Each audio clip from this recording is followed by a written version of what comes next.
c'est un séminaire que nous organisons au Maroc et qui regroupe les contrôleurs, les autorités de contrôle d'assurance francophones, membres de l'Association internationale des contrôleurs d'assurance. Comme vous le savez, cette association qui est à Bâle regroupe l'ensemble des contrôleurs des pays, enfin de l'ensemble de la planète. Maintenant, nous, on a estimé qu'il était intéressant de créer un groupe des contrôleurs francophones. Pourquoi, vous allez me dire?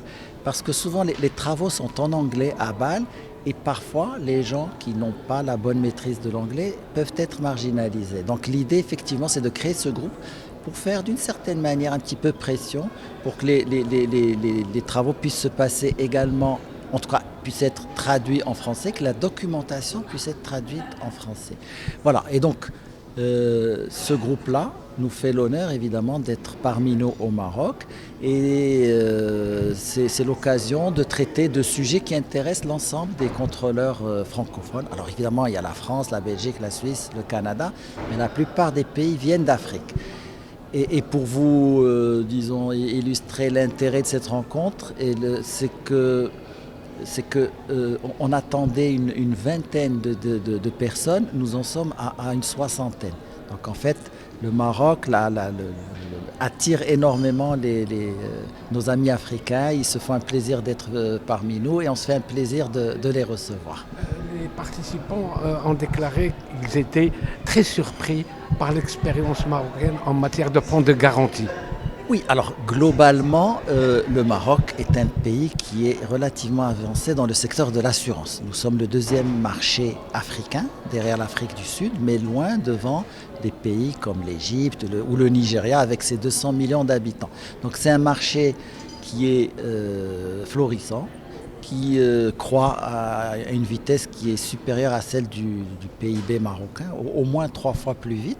Donc, et nous avons accumulé, aussi bien nous en tant qu'autorité de contrôle que le secteur des assurances dans son ensemble, d'une grande expérience et d'une grande avancée sur pas mal de sujets. Que ce soit la solvabilité basée sur les risques, l'inclusion financière, etc. etc. Et la distribution, nous disposons de 2300 intermédiaires d'assurance. Nous sommes en train de déployer la vente en ligne. Voilà, donc il y a énormément d'avancées et effectivement, nous recevons pas mal de délégations qui viennent profiter de notre expérience. Alors, ceci étant dit, nous-mêmes, nous profitons de l'expérience des pays africains parce que dans certains domaines, il y a certaines avancées qu'il faut regarder.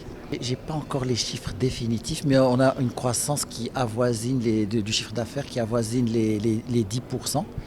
Et on va être au-delà de 50 milliards de dirhams. Donc si on doit convertir ça en dollars pour que les étrangers puissent c'est 5 milliards de dollars. Et ce qui fait de nous le deuxième marché africain et le troisième marché de la région MENA. Est-ce qu'il y a peut-être un projet pour percer le marché africain? Alors, pour personne en s'implantant. Là, le marché africain, c'est les entreprises marocaines qui s'implantent. Effectivement, nous avons pas mal d'entreprises marocaines, moi je ne vais pas citer de noms, mais qui ont des filiales à travers toute l'Afrique, que ce soit l'Afrique subsaharienne ou l'Afrique du Nord, notamment en Tunisie ou en Égypte. Effectivement, mais nous, de notre côté, ce qui nous intéresse, c'est de déployer l'assurance au Maroc pour les couches populaires. C'est ce qu'on appelle l'inclusion financière et plus particulièrement l'assurance inclusive à travers la microassurance. Voilà, c'est l'aspect qui reste à développer. L'assurance de personnes, l'assurance vie est relativement développée au Maroc, les assurances dommages également. Mais ce qu'il nous faut, c'est aller vers les populations à revenus limités et les intégrer dans le système assurantiel. C'est la conférence interafricaine des marchés d'assurance. C'est le régulateur, le superviseur des assurances dans les zones Afrique de l'Ouest et Afrique centrale. Nous couvrons 14 pays, c'est-à-dire 6 pays en Afrique centrale et 8 pays en Afrique de l'Ouest, pour encadrer, n'est-ce pas, et réguler le secteur des assurances. C'est donc cet organisme-là qui s'appelle la CIMA.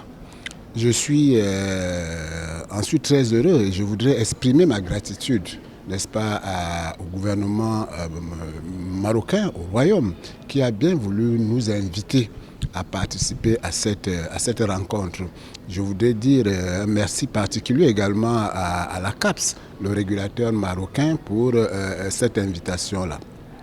Alors, nous sommes ici parce que nous sommes là pour partager des expériences, acquérir les connaissances que les autres ont chez eux, de manière à nous permettre, les uns et les autres, tous les participants qui sont arrivés ici, de pouvoir bénéficier de ces enseignements-là pour améliorer le fonctionnement de leur régulation, chacun dans son pays. Et depuis ce matin, donc, les thèmes sur lesquels nous avons échangé, ils sont deux. Le premier a porté sur les fonds de garantie. Alors, les fonds de garantie, c'est quoi? C'est que dans notre métier d'assurance que nous encadrons, l'assureur doit payer des sinistres. Quand vous avez un problème, un sinistre, l'assureur doit payer. Mais il peut arriver que pour une raison ou pour une autre, l'assureur ne soit pas en mesure de payer. Vous ne bénéficiez pas de quelque chose de l'assureur, soit parce que l'automobile qui vous a renversé n'est pas assurée, soit parce que le contrat ne peut pas être appliqué pour une raison ou pour une autre, et vous vous trouvez à découvert.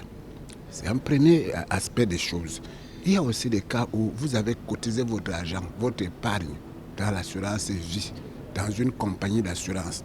Mais et puis la compagnie d'assurance tombe en faillite et tout votre argent épargné de longue date pour vos vieux jours, vous n'arrivez pas à entrer en possession de cela.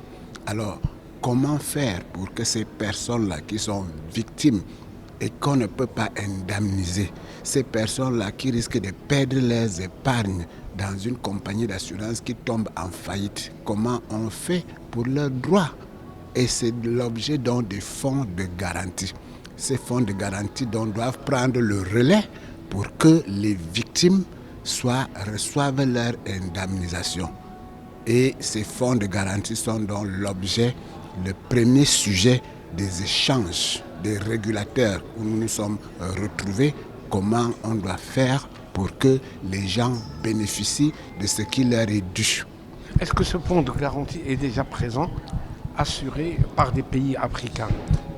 Oui, les fonds de garantie, pour ce qui est de l'expérience de la CIMA, les fonds de garantie sont obligatoires.